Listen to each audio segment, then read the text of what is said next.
এই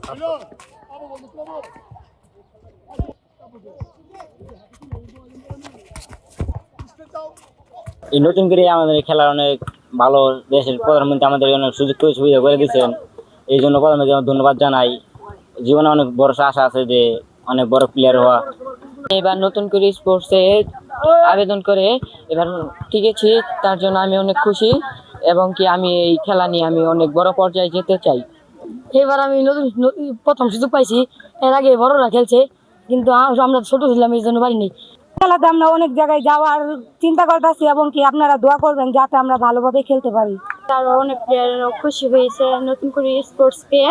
আমরা সরকারকে ধন্যবাদ জানাই। আরো মানে আমাদের যদি আরো অনেক সুযোগ সুবিধা দেওয়া হয় তাহলে আমরা অনেক আরো খুশি হতাম, কিন্তু এটা পেয়ে আরো অনেক আমাদের ভালো লাগছে, আরো প্লেয়াররা অনেক খুশি হয়েছে।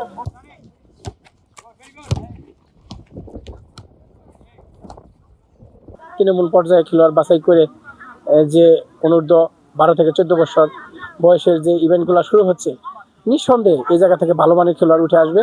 আমাদের শেরপুরে বিশেষ করে মানে উৎসব মুখর পরিবেশে আমরা সেই ইভেন্টগুলা গ্রহণ করেছি এবং আমাদের যে বিশ্বাস যে এই জায়গা থেকে আমরা ন্যাশনাল টিমের পর্যন্ত খেলোয়াড় পাবো এবং আমাদের জেলা থেকে আমরা বিভিন্ন ক্লাবে ছড়িয়ে দিতে পারবো, প্রতিভাবান খেলোয়াড় বের হবে।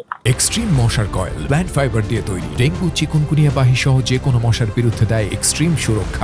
একযুগে আয়োজিত হচ্ছে, যেহেতু এখানে একযুগে 8টি ইভেন্টের খেলা একযুগে অনুষ্ঠিত হচ্ছে। 8টি ইভেন্টেই আমাদের সারা বাংলাদেশ থেকে প্রতিভাবান খেলোয়াড় তৃণমূল পর্যায় থেকে জাতীয় পর্যায় পর্যন্ত উঠে যাবে এবং তারা পরবর্তীতে দেশের ক্রীড়াঙ্গনে অনন্য অবদান রাখবে বলে আমি মনে করি।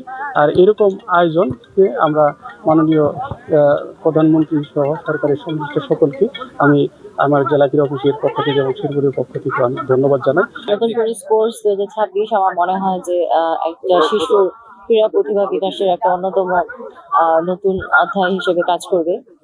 এখানে উপজেলা, জেলা এবং জাতীয় পর্যায়ে খেলা তারা সুযোগ পাবে।